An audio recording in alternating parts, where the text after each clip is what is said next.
Good afternoon, everybody. Marty Goldman. On behalf of Dr. Fuster at Mount Sinai Heart, welcome to the first visiting professorship program for this academic year. I want to appreciate all your coming. I also want to express appreciation for this year and past years that Dr. Simin Sharma funded this program, which is very nice in honor of his father. We have actually an extraordinarily robust program today, and every month for the until June, and you'll get more about it in the mail. Today's topic is actually one which is inspired, if you've been reading Jack, which I know everyone has over the last year, about the pivot towards health and wellness. And that drives us to the current discussion of genes versus risk factor, which is always controversial. And that's why we chose it as the first topic of this year. And we were privileged to have an extraordinarily well-qualified visiting professor that you'll hear more about when he's introduced by Dr. Fuster. But I first want to introduce Tim Hinhora, who's going to give a preview of today's controversies. Tim?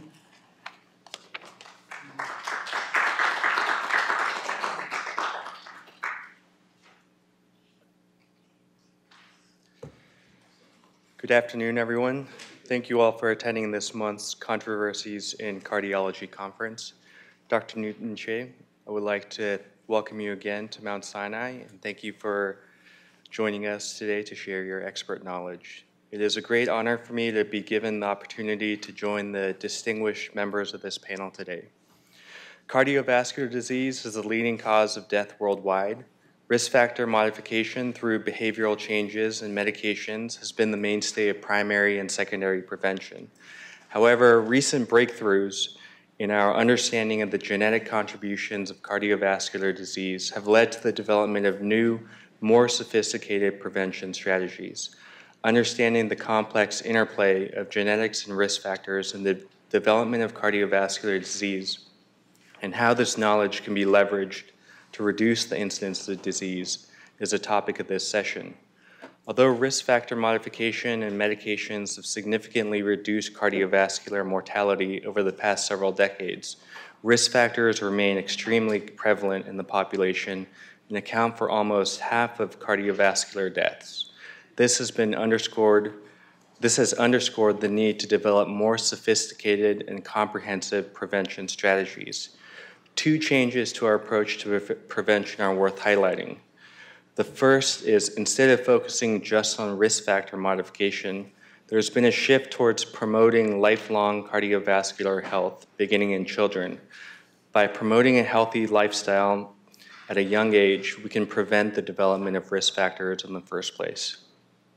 The second is placing a greater emphasis on peer-based interventions. This is supported by social cognitive theory and a growing appreciation of the importance of social determinants of health, including families and peers.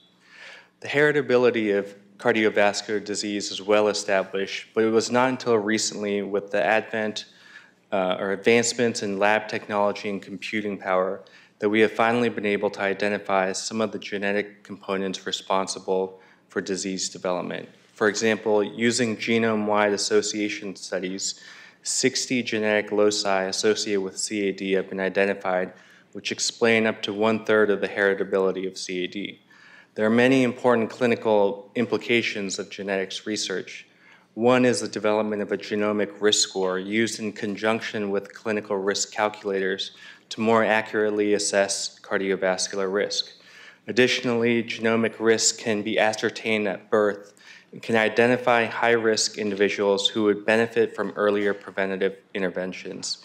These individuals would otherwise be screened much later in life, at which point risk factors or subclinical disease may already be present. Second, by understanding the molecular pathway through which genomic variants cause disease, we can develop new therapies aimed at disrupting this pathway to prevent disease. An example of this is the development of PCSK9 inhibitors. Finally, 2 landmark studies have sought to determine the relative influence of genetics versus risk factors in the development of cardiovascular disease. These studies examine the impact of lifestyle changes or statins in people of varying degrees of genetic risk.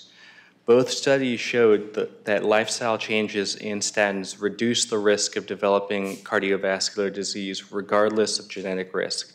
Genetics is therefore not deterministic. We can significantly attenuate genetic risk through risk factor modification. In fact, in both studies, the highest genetic risk groups benefited most from risk factor modification. In summary, a deeper understanding of the contributions of genetics and risk factors has led to the development of more sophisticated and comprehensive prevention strategies. And perhaps in our lifetime, cardiovascular disease will no longer be the leading cause of death.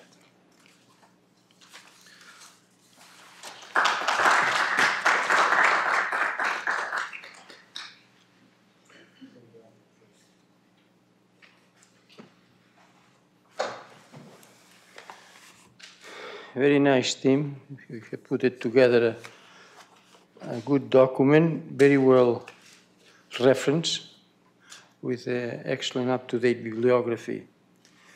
So, yeah, I feel privileged today to introduce a person who I began to know about 2 years ago as he became associate editor of JACC and was highly recommended by everybody. So Dr. Christopher Holmes Newton-Che from the Cardiovascular Research Center and the Center for Genomic Medicine at the Massachusetts General Hospital is also from the Broad Institute of Harvard at MIT. So let me go back very quickly into his background. I didn't ask him where he was born, but just all of a sudden I saw that he was born in Denver, Colorado. Well, he moved to the East Coast, but he started at Dartmouth College, and then at Columbia University College of Physicians and Surgeons, he had his MD degree. And then he had his residency and his clinical fellowship in cardiology at the Massachusetts General Hospital, and he was chief resident of medicine there. And then it made a turn, and he decided to get involved in the field of epidemiology with the Framingham Heart Study, and then in the field of genomics and genetics. And here is where his real academic career began. Very soon, as he was developing his this background, he became assistant professor of medicine at Harvard Medical School. He's an individual who has done everything. He has been a hospitalist, an intensivist, a graduate assistant, and so forth. So he really knows how to go from the very beginning.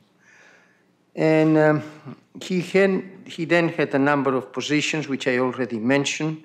And I'd just like to point out a few issues that I think are of interest. First of all, in terms of his clinical expertise, he's actually working as an attending physician in cardiology at the Massachusetts General Hospital with a group of heart failure and transplantation.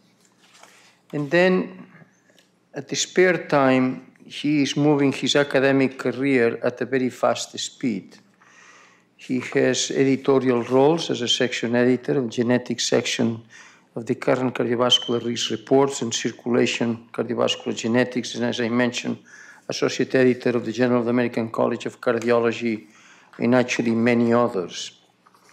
It is of interest that his funding from 2002 to 2013, he got 5 NIH grants, and from 2013 up to today, 3 more NIH grants. So he has 8 NIH grants. Not everybody can say that, to have this portfolio. In just moving fast, he has supervised many trainees, particularly in PhD programs, about 12 of them. And what is most spectacular is his bibliography. in very top journals. He began, at least the first paper that I have here, is in 2001, Quality of Care and Hospital Readmissions in Congestive Heart Failure. And then he got very much into epidemiology and genetics, and at the epidemiological level and at the basic level. But what is most interesting of his career is that in the field of genetics, he really has approached all the aspects of the heart failure, coronary artery disease, valvular heart disease, cardiomyopathies, and so forth. And in addition, most recently, the risk factors. He has been working on hypertension, he has been working on obesity, and so forth. So he has a portfolio of at least 200 papers in top reviewed journals. So it is a pleasure to introduce you to here my colleagues at Mount Sinai today, Christopher. And I hope we can have a discussion here about a very fascinating subject, which is the role of acquired risk factors versus genetics in atherothrombotic disease. So welcome and congratulations.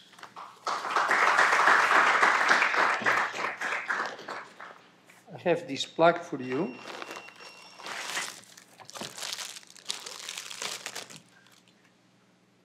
Okay, and we express your appreciation for outstanding teaching, wisdom, and expertise as the Anandi Sharma Visiting Professor and the Simon Duck Memorial Lecturer today on October 29 of 2018. Thank you so much. Thank you. And yeah, here's the check. It's very down here. Thank you. Thank you. Anyway, thank you very much. I think what we should do, we have a picture? Okay, let's have a picture.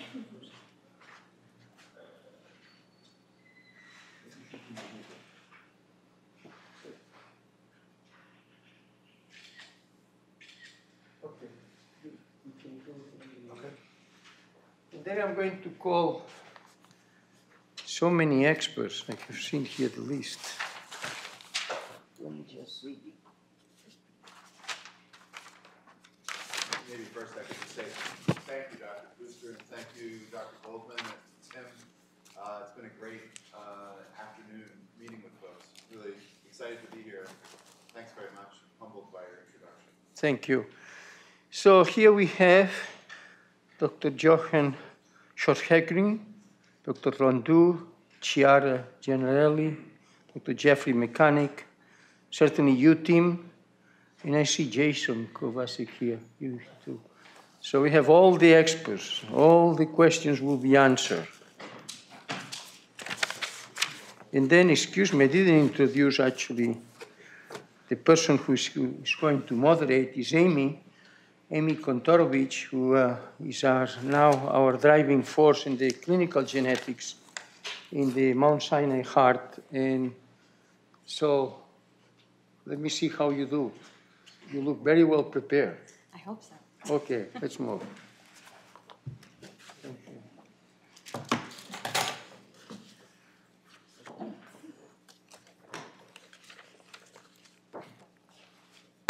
Okay. Thank you, Tim, and congratulations on an excellent monograph. And thank you, Dr. Newton-Che, for coming and for your fantastic lecture this afternoon and for joining us on this panel.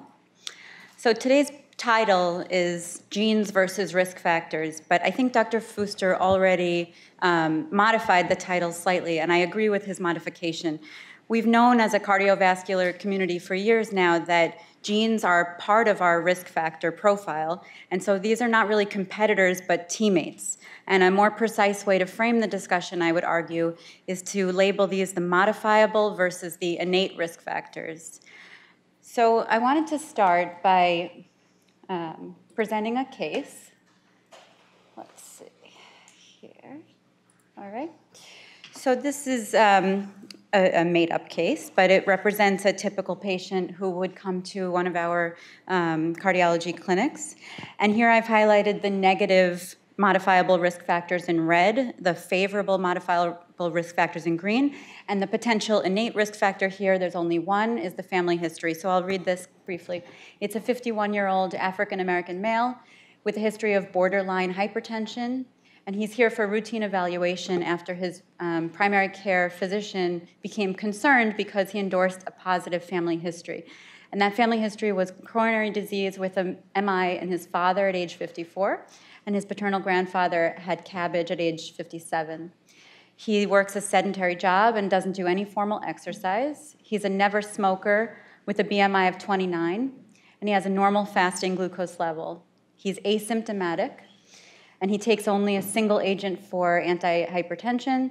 His blood pressure in the clinic today is 135/86, and his calculated LDL is 140 milligrams per deciliter. So Dr. Fuster, how's this patient doing? Do you have enough information from here just to risk stratify him for cardiovascular disease? And if so, where would you start with primary prevention? If not, what additional resources would you want? I would start about a paradox, and that is people think that when we talk about genetics, it's family history. And in fact, all the studies done on genes today that may lead to coronary artery disease, the impact of the genes, at least 50 of them, is much higher than the family history.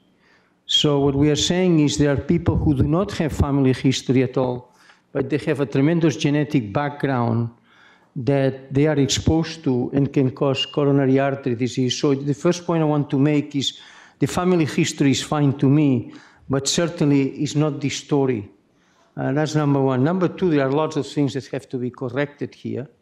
And, I think it's hypertension, it's sedentary life, and so forth. And finally, the final comment is that most of the people in this room and everywhere in the United States have at least 1, 2, 3, 4, 5, or 6 of the risk factors. Only 2% have none. So even if you have a high genetic profile, which will be discussed here, still you can modify the acquired risk factors and have a significant impact. So that's what I can say. Thank you. I think your point about the family history is very well taken. And one of the problems is, of course, that the recall from patients and their history is not always reliable in the office setting. So Dr. Newton-Che, do you find that family history is accurate and reliable? Or do you find that this might be an overly weighed risk factor that comes out of clinical trials because of the oversight and attention that's paid in a clinical trial setting to gathering that type of information from patients? I'm impressed by the poor quality of clinically obtained family history. I would say I work in an environment where we talk about family history a fair amount, but the number of times that a family history, for example, of heart attack is ascertained, it turns out that the heart attack was a stroke or the heart attack was a sudden unheralded collapse. And so I would say family history I find challenging when I hear the term used in receiving a clinical report.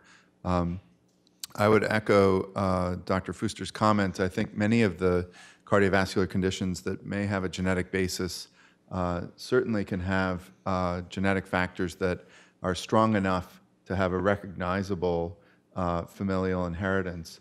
But in fact, because there's a polygenic or multiple genes contributing to cardiovascular conditions, in fact, it's often difficult to discern which, for example, siblings have inherited the risk and which have not. And in fact, it's due to the fact that many have often inherited different probabilistic genetic risk factors. So I would say I think it's reasonable to obtain a family history. I think it's actually important to do so when evaluating a patient, but I think the care in obtaining it is important, and recognizing that the patient that we face often is not so well versed in medical lingo that they often don't know how to report to us a reliable family history, even as we interrogate them. Thank you. I'll just add that in our cardiovascular genetics practice, we put heart attack in quotes unless there's objective evidence from an autopsy report or whether patients can recall specific information like their parent had a PCI or a CABG, we always put the heart attack term in quotes unless it's proven. So, Tim, I was impressed by your monograph and your detailed discussion about all of the various risk profiling scoring systems that are available and at our disposal. We have many of them. Some of them you covered, including the AHA Life Simple 7, Framingham, which we're all very familiar with, the ASCVD calculator, which I use often in my practice, and the Fuster BWAT, which does not rely on any laboratory-based assessments, as well as the Reynolds score, which is sometimes used to incorporate the CRP inflammatory biomarker. So there's a lot of tools to choose from. And my first question to you is, what should be our objective in applying these tools? What do you think is the most important objective? And should we be using these tools to individually risk predict for our patients and guide their recommendations, or to motivate patients to modify their own risk factors?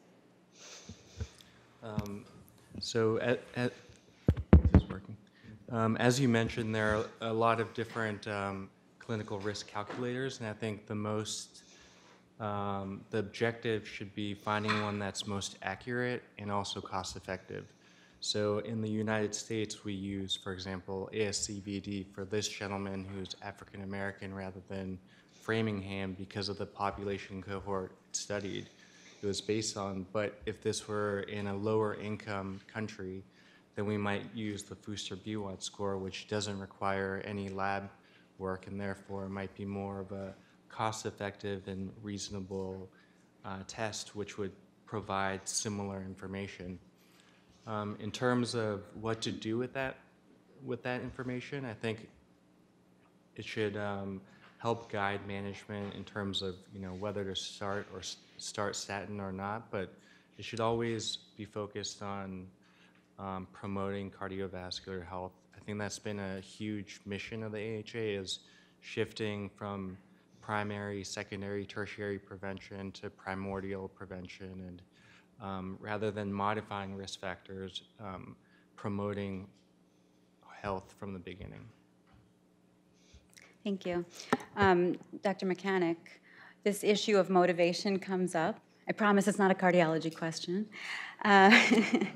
So what do you think are the most powerful tools to modify behavior, to motivate people to modify risk factors like obesity, sugar, and fat intake and activity levels?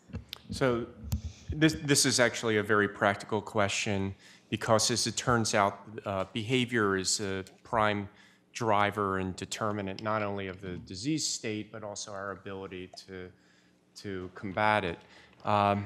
Motivational interviewing, which was really championed by Bob Kushner at Northwestern, is a very effective tool, but we're handicapped because we receive very little formal training as physicians in order to do this. We're trying to do it and teach it at the Kravis Center, but it's really a tool that requires mentorship and direct face-to-face experience. It's not something you can read about, but motivational interviewing would be part of it. Another extrapolation would be, if you put this all together and you decide that among all of the risk factors, the 7 or more, that weight is the main driver, that the abnormal adiposity, the abnormal environment, then the weight, the abnormal adiposity, then you get the insulin resistance, and then you get an amplification and a network-based chronic disease process.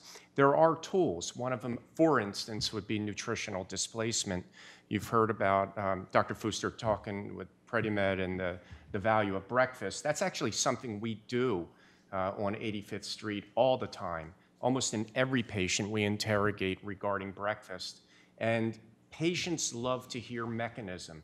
If you told someone just to wear blue because it makes you healthy, and you couldn't give a mechanism for it, they'll extinguish that behavior after a while. But when you can explain the mechanism and reinforce it and then nudge it with technology in a high-touch environment, now you've created a very concrete way to apply and implement some of the basic concepts of behavioral medicine. But this does require a very organized and formalized training program to do it. Interesting. Dr. Fuster, you've shown, and the numbers from the FREEDOM trial certainly bear this out, that despite intensive education and oversight, adherence is still a big problem as far as medications. So what do you think is the best strategy to motivate for drug adherence? Well, adherence is terrible, but I will tell you the adherence is worse as you get older. Interestingly, our data showed in FREEDOM, the average age was 72 years, and only 22% of people were taking what they were supposed to take from the optimal medical point of view. So, and this has been shown in the COURAGE trial, in the VARI trial, and so forth. So we have a problem. Even those who have disease have difficulties in adherence to medications particularly. This is why we developed the polypill, and I'm very proud to say this, the only polypill available already in 56 countries, and is now under surveillance by the FDA, which are probably going in about January, February, for the final approval, I hope. And this polypill actually has shown to improve significantly the adherence on people who need it, and this is for secondary prevention, not for primary prevention. And that this is a pill that contains aspirin, 100 milligrams, and contains, we have two statins, atorvastatin 20 and atorvastatin 40, depending if we are dealing with chronic disease or acute coronary syndrome. And then they have also an ACE inhibitor, in which, in fact, we have 5 milligrams or 2.5 milligrams the first week, 5 milligrams the second, and 10 milligrams the third week. So are like 3 polypills that you were. And we have the hope, although this is a cosmetic, frankly, but we have the hope that the adherence, at least based on our data, the FOCUS trial will be significantly improved by just taking 1 pill a day. I'm talking about secondary prevention. I am very skeptical about to put people on pills in primary prevention. I don't think that's the way to go. Mm-hmm. So actually, with respect to secondary prevention, there was a trial hot off the presses today in JACC, another secondary analysis of the COURAGE trial looking at mortality among survivors at 1 year. And interestingly, as you already know, but maybe everyone else doesn't know, the risk factors of being a non-smoker, regular physical activity, systolic blood pressure less than 130, and following the AHA Step 2 diet were all associated with significant, very strong survival benefit at 1 year. So this discussion about secondary prevention has sort of been a side note. We've been focusing on primary prevention, but it's also important to stress secondary prevention. And Dr. Mechanic, I was curious to know whether you thought patients who had cardiovascular or cerebrovascular events are perhaps more motivated. So continuing on the discussion of motivation and trying to encourage patients to modify their risk profile, you're seeing these referrals from the cath lab for cardiac rehab. And I asked you earlier if you had the numbers, but how many patients that are being referred from the cath lab for post-MI rehab are actually enrolling, and what are the completion rates? Are you seeing recidivism? Are patients motivated by their events? Thanks. So I was actually able to get the data. We've had, just in 2018, 1,100 referrals so far from the cath lab to the Kravis Center. Of those, 246 enrolled. That's 2.2%. So it's actually not that good, right? 2.2%, but it's very informative. When you create a system, the 1,100 number is a good number.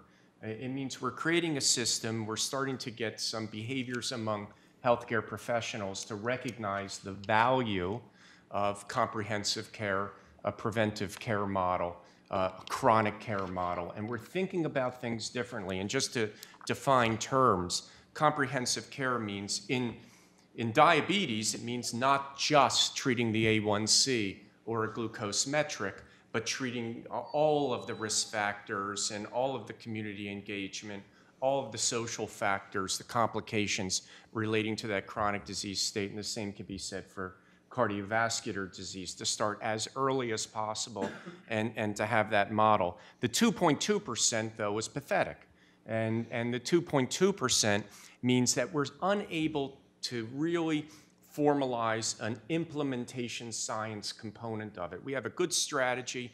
We have great ideas. The theory is there. We just can't close the deal to get them in. We can't get them to recognize, again, the value of health, the value of being able to not have symptoms, to be able to play ball with their family, to be able to travel or do better in business, to be able to think more clearly. We're not framing the condition as well as we should, getting back to the behavioral medicine aspect. Let me just bring up another point, which was being sick, is that a motivator? And you're all familiar with the Flegel analysis from JAMA, where patients with overweight or mild obesity actually did better than their lean counterparts with cardiac surgery. And in fact, there are other data where they do better in other chronic diseases. It was thought that maybe having all the extra adiposity was protective. Maybe there was some missing adipokine that is there that's just saving the day. It turns out it's reverse causality, that the patients that had overweight or mild obesity, they were actually healthier. They actually had adopted these healthier lifestyles more than their lean counterparts who were couch potatoes and sitting there. They just happened to not hit the trigger in the medical system, and they weren't exercising and eating their fruits and vegetables, et cetera. So in aggregate, not one-to-one, but in aggregate, when you looked at this population, a very large population, that effect was borne out. There was a signal. Again, it doesn't mean that you need to gain weight to have a better outcome, but there is a lot of merit and truth to the comment that you made, that when someone is sick, that is an opportunity for the healthcare professional to really have a deep dive in the conversation to change behavior. It's a good trigger. It's a good transformative event. Thank you. So we're going to now go into a little bit more about the genetics. We have some genetics experts on the panel, and I want to make sure they have time to share their opinions as well. So I want to start with talking a little bit about the paper that came out in August from Sikar Kathiresan's group. And this was a genome-wide polygenic risk score for 5 complex diseases, including coronary artery disease, AFib, and type 2 diabetes. So 3 of the 5 were pertinent to our practices. And the approach identified 8% of the population at greater than 3-fold increased risk for coronary disease.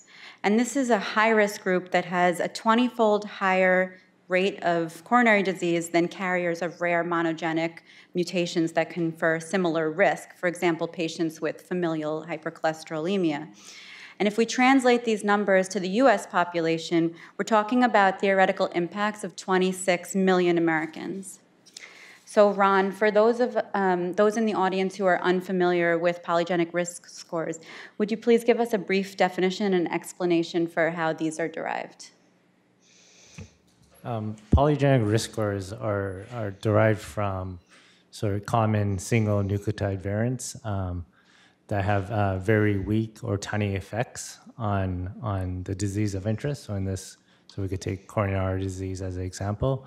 And there are many different ways to calculate different polygenic risk scores, but a simple approach is taking every SNP in our genome, so millions of SNPs, and then counting the number of risk alleles, so either 0, 1, or 2, and then multiplying that by basically the effect size of that specific variant on the disease, and then summing across all the single nucleotide variants that you see in the genome, and then the sum of that score is basically one's polygenic risk score. And I just want to orient the audience that what Ron is talking about here are SNPs that are derived from the GWAS studies that have common allele frequencies in the general population, but have low penetrance. And in aggregate, and weighted against the effect size, as he said, they're used to derive polygenic risk scores. But these need to be put in contrast to highly penetrant but very rare genetic variation that causes the Mendelian disease, such as familial hypercholesterolemia and other syndromes, cardiomyopathy and long QT syndrome that Dr. Newton-Che discussed today. So, Dr. Newton-Che, you've pioneered work identifying blood pressure loci that are derived and associated with these GWAS studies. I'm curious, do patients who harbor blood pressure-associated loci gain more benefit from strict blood pressure control? So are there ways to utilize the components of these polygenic risk scores or specific loci to guide therapy, either selection of antihypertensive therapy or modify targets for hypertensive goals? Well, thanks for the question. I would say our understanding of the genetic determinants of blood pressure are incomplete. We currently don't know what proportion of heritability of blood pressure is attributable to rare variants. What we know from doing quite large studies on the order of 500,000 to 800,000 people who have systolic blood pressure and diastolic blood pressure studied across the continuum observed in community-based populations is that the genetic variants that we find that are common have exceedingly weak effects, typically 0.1 to 0.2 millimeters of mercury systolic, 0.1 or 0.05 or 0.1 millimeters of mercury diastolic per variant. So I would say I think it's highly unlikely that there are common variants that would be informative of likely response to therapy. I was hopeful at the outset of doing these studies, but I would say since so far we've found about 700 or 800 common polymorphisms that convincingly influence blood pressure, I think it's very likely, consistent with the multifactorial pathogenesis of hypertension, it's highly likely that any individual may have inherited multiple variants that contribute to increased as well as decreased blood pressure, even in the same pathway. I think our ability to recognize blood pressure variants that are likely to mark patients who are specifically going to benefit from an ACE inhibitor or a beta blocker or a diuretic or a calcium channel blocker would really be dependent on the presence of rarer variants that have comparatively strong effects. And as of yet, we have not done large, adequately powered studies to recognize those. So I think it's pretty clear the common variants will not be able to allow tailoring of antihypertensive therapies based on their weak effects. I'll say give one caveat, which is there may be variants in the targets of antihypertensives or that influence the metabolism of antihypertensive agents that could have slightly stronger effects. And that would be a form of not necessarily genetically determined high, for example, renin hypertension, but rather a susceptibility or a likelihood of responding somewhat more strongly to a therapy. But I would say blood pressure would be an example where I think measuring someone's blood pressure, knowing someone's body mass index, their age, is more likely to be informative of their need for treatment. And I doubt that we'll be tailoring their therapy. I would favor a polypill approach to the treatment of hypertension, as well as blanket public health measures to reduce sodium intake, increase exercise, and reduce excessive alcohol use as approaches. So I think for precision medicine, very unlikely that we're going to have precision medicine for hypertension treatment. Fair enough. Jason, I know you're pinch hitting for Johan today, and I wanted to pull up this concept of pleiotropy from some of the work that I believe you were involved with Johan and perhaps Chiara as well. And for those who are not familiar, maybe you can orient us to the concept of pleiotropy, what's depicted on this slide. And then the specific question I had for you, similar to what I just asked Dr. Newton-Che, are there certain loci that influence LDL risk, say, that might influence our targets for therapy? Sure, thanks. Great questions. So pleiotropy is the concept that as you can see depicted here, you can have a single locus, for example, diastolic blood pressure, you can see with the purple lines, that the same gene can actually be causative for other diseases. So you can see it's linked up into multiple different pathways, ApoE and so on. And this concept of pleiotropy is really that a single gene variant can actually be causative for a number of different diseases. And perhaps a great example is one that's very close to the work we're doing with fibromuscular dysplasia. We've found a single gene, a single nucleotide in this gene PRACTA1, which is implicated in coronary artery disease, fibromuscular dysplasia, migraine headache, hypertension, paper in press on spontaneous coronary artery dissection. So a single gene change implicated in the causality of all these different diseases. Now, whether the mechanisms are exactly the same in all of those diseases, we don't yet know, and there's a lot of work to be done to dissect that out. But this concept of pleiotropy is really very complicated in that it throws open this whole box of possibilities for genetic inheritance.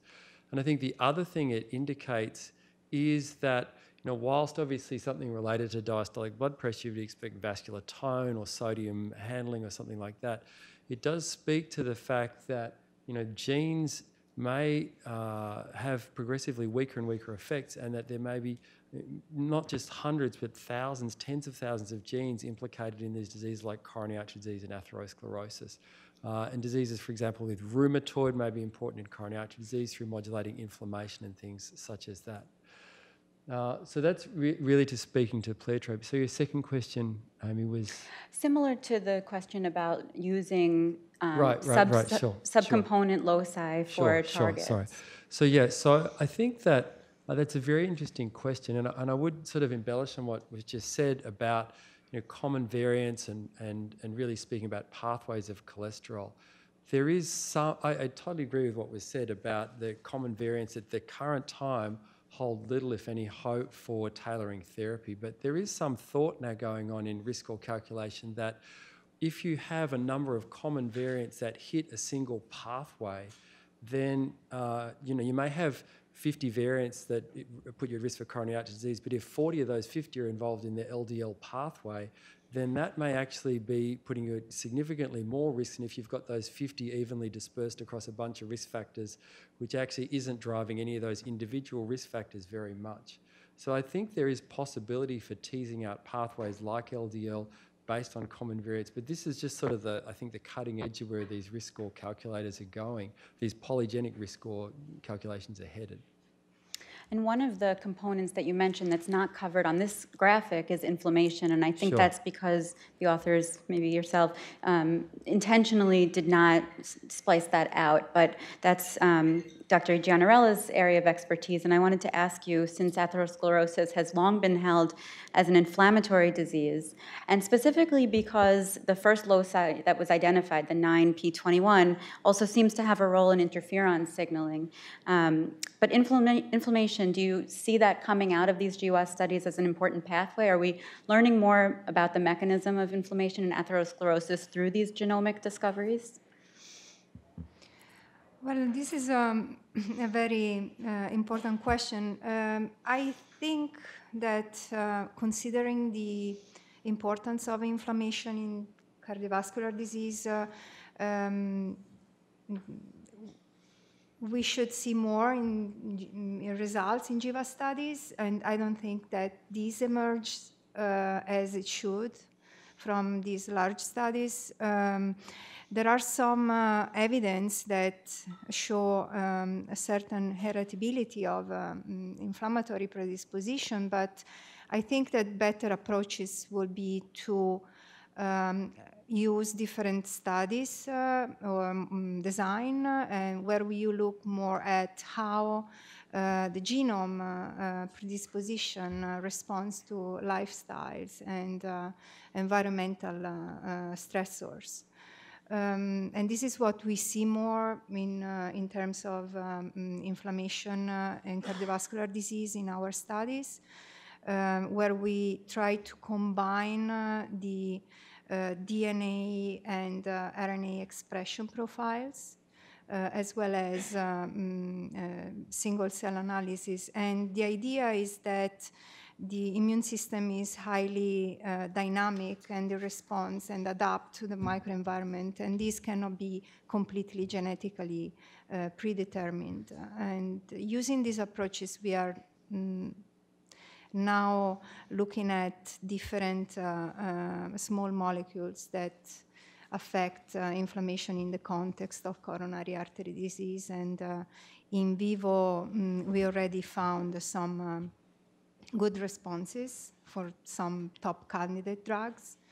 So in short, I don't think it will be sufficient to look at inflammation just by looking at GWAS studies. Thank you. I'm going to ask you more to embellish on that topic in a little bit, but I want to talk now about the second paper that was published in JACC just this month, which utilized the UK Biobank data, and it was performed by the Cardiometabolic Consortium CHD Working Group, which includes Sinai's own Ruth Luce. And this showed that a high-risk polygenic risk score was more predictive of coronary disease than any other single modifiable risk factor. So this is the central illustration from that paper. And you can see that they have on the x-axis the individual modifiable risk factors up until high cholesterol, and then the meta-GRS is the genomic risk score, which utilize novel analytical processes for developing this scoring system. And you can see it has a higher predictive value than the subcomponents of the modifiable risk factors, but less predictive than an aggregate score of conventional risk factors. But what's interesting is when you put together the genomic score plus the modifiable risk factor aggregate, the predictive value is even higher. So this was a promising approach, and it actually showed that, for example, in men in the highest genetic risk quintile who had no conventional risk factors, they still had 10% cumulative incidence of coronary disease by age 69, which is a similar incidence to men with the lowest genetic risk score, but who had 2 elevated conventional risk factors. So this information can be used in tandem to predict risk in categories that are currently insufficiently assessed with our current methodology. So, Dr. Fuster, we have what looks like a validated genomic risk scoring system for coronary disease. Do you think it's time to bring the base pairs to the bedside? Well, you know, the study that preceded this was our study with the bioimage and the ARI group and the Malmo group in Sweden and the women's genetic study. And what we found is 50 genes stratifying the risk. Was able to tell us the risk for progression of disease and cardiovascular events. And on the other hand, we had other, excuse me, thank you. On the other hand, we had 4 risk factors, you know, that were modifiable: obesity and so forth, exercise. And there was also a risk there. There was no connection between genetics and the risk factors except in familial hypercholesterolemia and in diabetes type 1. We're talking about 50,000 people. And then what was most interesting is that I mentioned before, those with a very high risk factor profile in terms of genetics, if they had 1 or 2 or 3 of acquired risk factors that were modified, it was a significant decrease in the number of cardiovascular events. And the use of statins was actually quite helpful. And perhaps it's getting too far, but one of the 50 genes that became quite relevant, and I think is now a very, very hot molecule, is the TET2, which actually, in a way, it prevents the inflammatory process when there is a foreign body to be too aggressive. And if this TET2 is mutated, this was found in this study, the number of cardiovascular events was significantly increased. Answering your question, yes, I think at the bedside, in less than 5 years, we will have a genetic profile, which the cost will be $10, and we will have at least what I think is the BWAT, which will be simply, you don't need even to take the blood, and if you do, it's fine, and will be the acquired risk factors. When we will put these genetics and the acquired risk factors together, I think we'll be much closer in understanding the risk of the individual and then beginning to perhaps to control the lifestyle. So I believe genetics are coming up and are coming up with a very succinct number of genes. At least this is my opinion. Thank you, Dr. Fuster.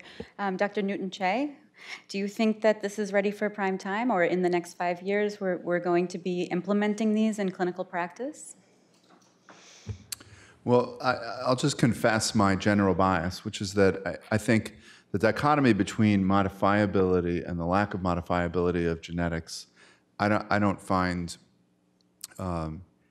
incredibly compelling as far as risk prediction. My impression is that we have therapies.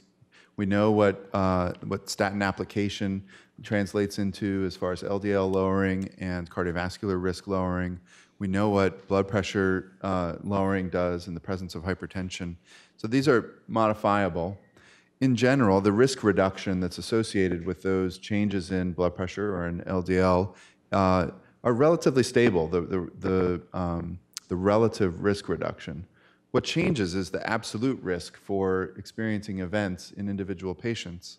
And I think if we use both acquired risk factors, modifiable risk factors, behavioral risk factors, and genetic risk factors, and we use them to come up with improved absolute risk estimation, then we can apply our therapies, and if they're borderline toxic or expensive, say PCSK9 inhibitors, we apply them to those at the highest risk. If they're relatively non-toxic, statins are relatively non-toxic, we apply them much more broadly. But I view risk prediction or risk estimation as a tool for targeting therapies in order to lower risk. But the modifiability, so let's say, for example, I'm high genetic risk for cardiovascular disease. I'm going to take a statin that lowers my relative risk by 50%. If my risk at say 20 years of having a cardiovascular event is 20%, I may lower my risk by 10% absolute. Well, that's a huge, that means a 1 in 10 chance that I've averted an MI based on that LDL reduction. I think in many ways, the incorporation of genetic and clinical and behavioral risk factors and age, I mean, age is on your plot here. It's clear that the only modifiability of it is ending one's life to avoid the impact of age. I think it's reasonable to build better and better absolute risk estimators and then to apply either therapies or other modifiable tools that we have at our disposal to try to minimize that absolute risk. So in a very general sense, I don't stress out too much about the non-modifiability of genetics. I think the data that have been referenced, the work by Amit Kara demonstrating the relative risk reduction by modifying behaviors across classes of genetic risk are consistent with the independence and additivity of both behavioral risk factors and genetic risk factors. So I think you were asking me, is it ready for prime time? I think if genetic risk helps improve our absolute risk estimation of individuals, as the data of your left panel here demonstrates, then I think we should continue to build better and better risk estimators so we can prioritize the interventions to those who benefit from them most. By the same token, though, I will say I'm a strong believer in public health efforts to do things like promote healthy lifestyles, healthy eating habits, reduce the overall salt intake, improve the exercise habits of people broadly, which requires no precision application of targeted therapies at all. Thank you. Yeah, I want to get in a little bit into who benefits from the genetic testing, which is a point that, or from the genetic profiling, which is a point that you just brought up. So in a paper in Circulation from May 2017, which was co-authored by Dr. Fuster, Dr. Baber, and Dr. Moran, there was a different polygenic risk score, which was derived from 57 common DNA variants associated with CAD. And in one of the cohorts studied, which was the WASCAPs, they all had baseline high LDL levels, so they would be expected to benefit from statin therapy. So we should get into the discussion about who benefits from therapy and whether these genetic risk scores will help us focus on tailoring therapies appropriately. So Tim, I'm wondering if you have any thoughts on this, whether genetic risk scores can be used to classify which patients would be considered most appropriate for statin therapy, and also whether there are gaps in our conventional scoring systems, in particular looking at low-risk patients and intermediate-risk patients on ASCVD calculators in Framingham, that perhaps the genetics can fill in those gaps and give us more guidance about in whom to start statin therapy. So in general, I think for any risk stratification tool, the population that we're aiming at is the intermediate group, which is the one that we are not sure what to do with. And in these patients, when you add a genetic risk score on top of a conventional risk score, it may reclassify them to a low or high risk, and it may alter the management in that way. Another thing is that people with high genetic risk, as this study showed, the genetic risk can be independent of acquired clinical risk. So someone may have, median average clinical risk, but high genetic risk. And that may also contribute to how you may manage that patient. The other thing to mention about someone with high genetic risk is that the genetic risk can be ascertained at birth, while these conventional calculators are done when they're 50-year-old. So that if you discover that someone's at high risk at birth, you can implement earlier prevention strategies and maybe implement earlier statin use and prevent the development of disease or the development of risk factors. And the last thing is, in terms of people with low risk factors, one of the things that this study showed is that a significant portion, especially of women, have by the age of 70, have a less than 5% chance of developing coronary artery disease. And what that does is it shows that you can identify people who are at such low risk that you don't need to, in given scarce resources, and medications with side effects, you don't need to necessarily introduce statins and have them experience side effects with really no benefit. I was happy that you brought up the question about age, because I did want to ask Dr. Fuster, since you've shown that behavioral modification is most effective between the ages of 3 and 6, do you think this is an area where genomics could be used to guide early intervention? Well, 2 points. Number one is that I really believe strongly that if we are going to change what we are talking about, you have to start in a very early age, between age 3 to 6, which is when these children capture and they behave as adults related to the environment that they live. And why not to teach that health is a priority at that age, and that's what we are doing. But there's another aspect that actually Tim mentioned, which I think is quite important. Acquired risk factors, they have to be acquired. So there is no age. If you do genetics, just after birth, you can identify already a group that can be predisposed to trouble. And I think that the combination of the concept that early age is really the beginning of what can be troublesome in the future in terms of behavior, and you may modify this at the very early age. And on top you add genetics, to me, is the way to go. And I feel quite excited about it. I think, frankly, personally, is the way to go if you have to choose today.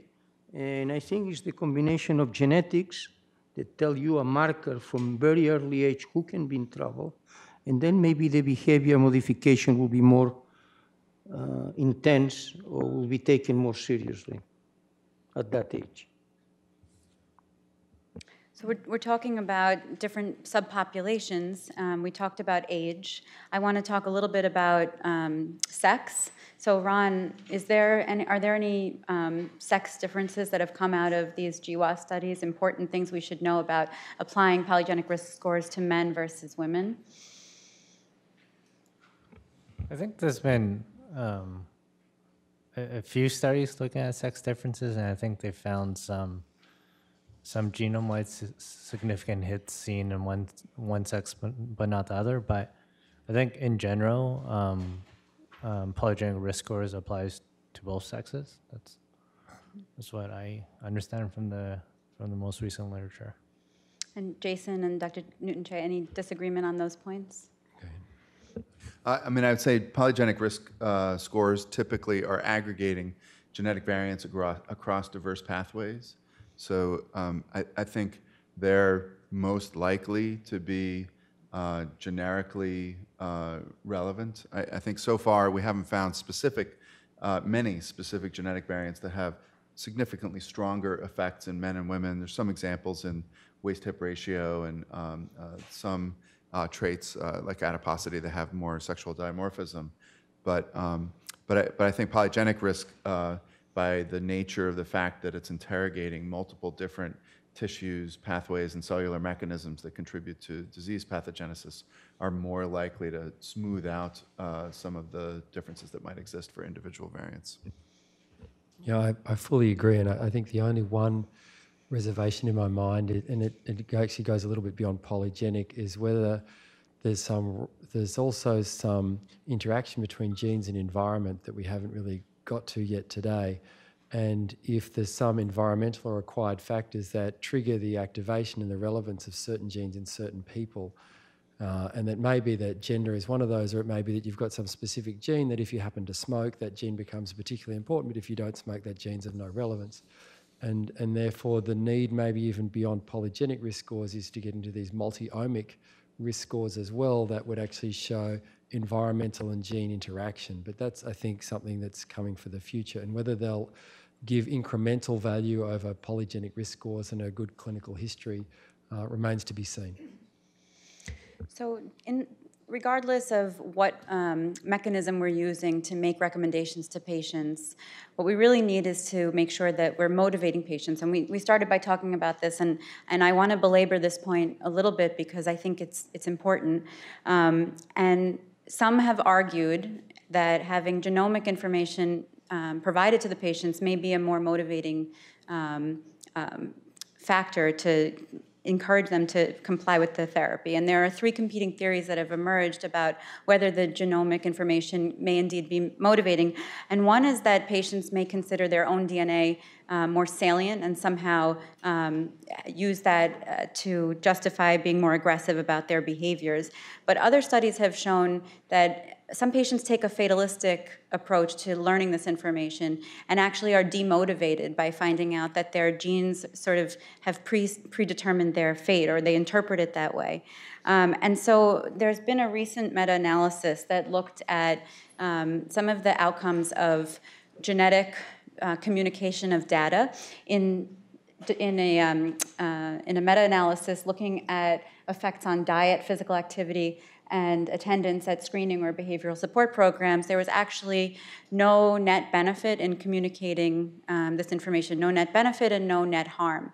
So I don't think we're inclined at this point to say that sharing genetic information will specifically motivate patients to be more engaged in their care and in risk factor reduction.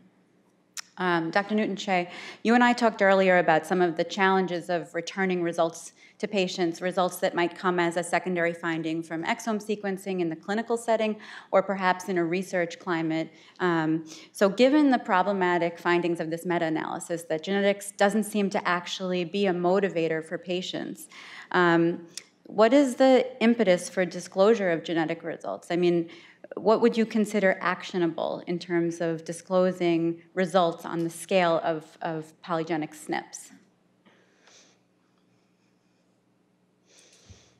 Well, I guess what I'm currently familiar with is returning results from the American College of Medical Genetics 56 or 59 set of genes that have substantial evidence of the pathogenicity of the gene and potential clinical utility from being aware of genetic risk. So in that setting, I think it's reasonable to consider returning results to individuals, but it remains challenging. And a recent example is a patient I saw who is not a patient. He is unaware of any risk, participated in a research study, found to have a genetic variant in the myosin heavy chain that's been quite well established in at least 15 to 20 families segregating with hypertrophic cardiomyopathy. At least 50 to 55 individuals reported for that single mutation. And that individual had no idea that he or she was at potential risk. And we had a detailed discussion of what it means to be, number one, coming to genetic information via having a clinical condition and having that genetic etiology discovered versus having a genetic risk factor, which presumably has somewhat reduced penetrance by virtue of the ascertainment. I am currently unfamiliar and not yet participating in return of results from polygenic risk, where risk for on a polygenic basis for a condition is identified. And I'm uncertain what the clinical utility would be. I know that in the case of hypertrophic cardiomyopathy, there's pretty non-toxic therapy or diagnostics in a surveillance form in the form of echocardiography, potentially cardiac MR or symptom ascertainment. And there could be either prescription of a beta blocker or recommendation or prohibition of extreme exercise that could be potentially therapeutic if clinically manifest hypertrophic cardiomyopathy is observed. I'm unaware of polygenic profile return of results. And I have one general worry, which is I think highlighted by the fact that patients who present with dilated cardiomyopathy that's otherwise idiopathic often ask me, what can they do to help it reverse and reduce the likelihood that it progresses? And they ask me about smoking and versus alcohol. And we talk about the evidence that excess alcohol can contribute to the manifestation of dilated cardiomyopathy, but that's not proven for tobacco. I'm very careful when I talk to those patients. I describe all of the ways in which they should stop smoking to improve their cardiovascular health from an atherosclerotic perspective, from their stroke risk, from their cancer risk. And I'm very careful to say that even though their smoking may not be a direct contributor to their dilated cardiomyopathy, it could be a contributor to many other health forms. And so when talking about, for example, cardiovascular risk identification, we have to recognize that patients really don't care whether they die prematurely of cancer or cardiovascular disease or stroke or end-stage renal disease. They want to live as long as possible and as well as possible. And so disease-specific risk communication is challenging. I think ultimately, if we're going to be returning kind of polygenic risk, we'll need to be talking about things like overall mortality and interventions that are proven to improve mortality or disability-free survival. So I think I'm a little cautious about just because hypertension is more important for stroke prevention incrementally than LDL reduction compared to, say, cardiovascular disease, I still promote both reducing blood pressure and reducing LDL cholesterol. Thank you. Were you going to add something? Yeah, I can provide 3 observations which we are publishing because it's real data. And the first one is that when you talk about children, the mothers are very, very, very interested when you address health on the children. And interesting, lower is the social economic status, higher is the interest of the parents for those of us who are dealing with intervention. So it's like you are more interested in the other, in your children, than in yourself. That's the first observation. The second observation is that 2 studies we have done showing clearly that we as adults only take care of ourselves if we deal with some kind of community. And that is with somebody else, either with your family, with your church, with your community, with your neighborhood. And we have proven this in the study that we did in Kenya. And then in the study that is like Alcohol Anonymous, in which we put groups of people, groups of 10, that they meet every other week, and they talk about not about alcohol, but you're obese, I smoke, and they help each other. And we have already 3 studies showing that that is much more powerful than going individually and telling you have to change your lifestyle. And then is an observation as a clinician. The patient with IHSS who really appreciates about all the genetics is because he's worried about the transmission to the family. So when you look at all of this, it is a paradox. It seems to me that in order for us to change, we have to just talk about somebody else and trying to give to somebody else. Then it works, much more than actually as we do as individuals. And I will tell you, in our studies, this is becoming so clear that I am completely skeptical to the point of what we can do as individuals. You can have your own patient and you may convince, but the fact of the matter is community, mothers to the children, and somebody who has disease who can transmit the disease. Then things really work. Thank you, Dr. Fuster. So we have a little bit more time, and I wanted to shift the conversation to what's happening at Mount Sinai in the genomic sphere. Many of you may know that we have our Institute for Personalized Medicine here, and there is a biobank system called BioMe that has ongoing enrollment. It already has 30,000 enrollees from ethnically and racially diverse backgrounds, and the principle behind this is it links genomic data to the patient's electronic medical record. And through an existing partnership with Regeneron, majority of these patients' DNAs have already undergone whole exome sequencing. These data are behind appropriate regulatory stop gates, but researchers such as my group and Rondeau and Garish, I think, is here, are already using this data to study rare and complex disease. Dr. Doe, I was just wondering if you could tell us broadly about the approaches that researchers at Sinai are taking to use this biobank. It's about a tenth the size of what the UK biobank had at its disposal for generating the most recent polygenic risk scores, but where do you see the most practical application of this data? We're actually at 45,000 people now. Great. But the BioMe biobank is because it's based on the patient population of Mount Sinai, it's highly diverse. There's about 1/3 that are African Americans, 1/3 Hispanic Americans, and 1/3 European Americans. There's a large fraction of those European Americans are Ashkenazi Jewish. And the high diversity of BioMe really makes us unique compared to the other biobanks around the U.S. Some genomic research projects that are happening right now, in addition to sort of the more standard genetic studies involving like identifying novel genes associated with the myriad of EHR traits.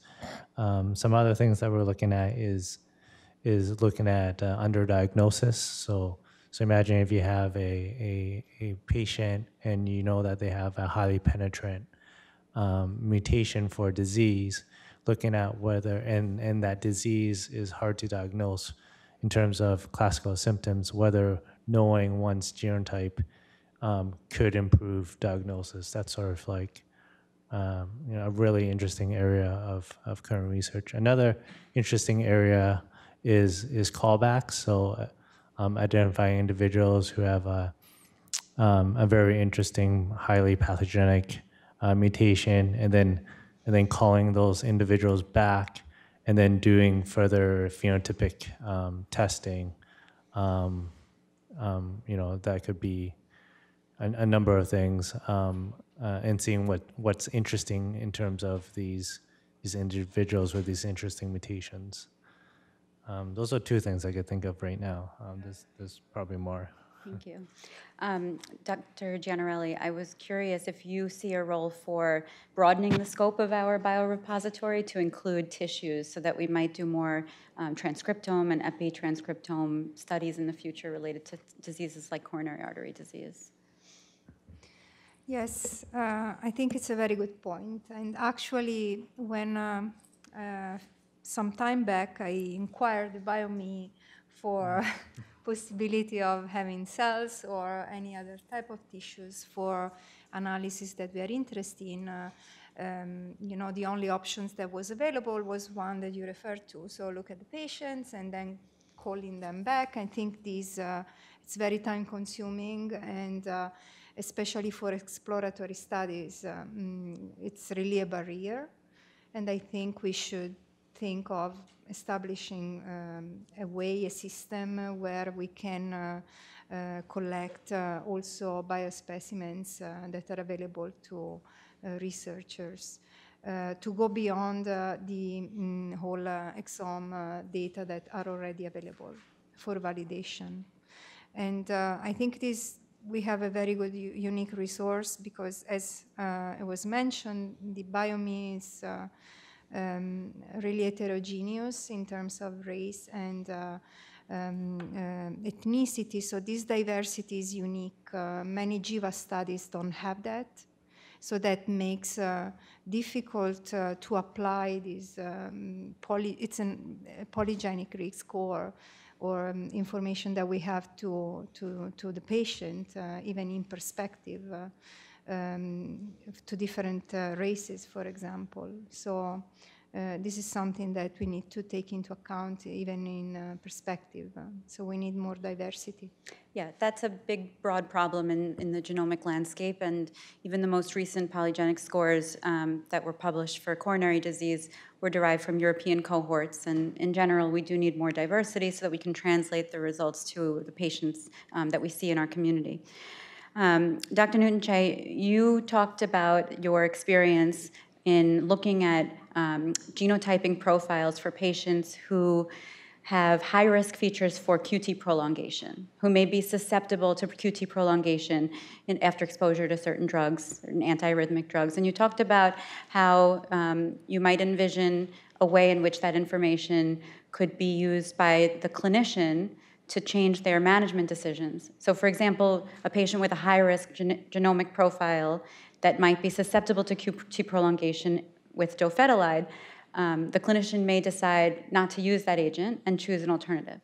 So I know that you mentioned that MGH has a biobank as well, and I'm wondering if you've put any thought into how institutions can integrate genomic data that's already sitting in the biobank, and that extant data in combination with the electronic medical record to sort of alert physicians to inform their decision-making at the point of care. So the first is to say it's not yet proven that there's clinical utility to knowing this genetic information for predicting QT response to even those antiarrhythmics.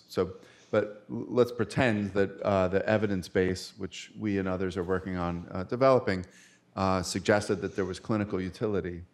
So I could certainly envision an environment in which either comprehensive genome-wide genotyping using affordable arrays or sequencing, if sequencing costs continue to fall and reach a level at which it's feasible, would lead to preemptive estimation of risk. And this is something that Dan Roden has talked about, and they've had a demonstration trial at Vanderbilt to try to look into this type of risk estimation. Clearly, especially for inpatient, in the inpatient environment, but in the outpatient environment, when prescription is done through an electronic medical record and there are core clinical elements that are available, it's certainly possible to build logic that could include incorporation of both clinical risk factors and genetic risk factors in identifying patients who might be at increased risk of, say, drug toxicity or so I can envision a framework in which that's implemented in an electronic medical record. I can also say that as someone who deals with the electronic medical record, I am constantly suppressing the warnings that I get.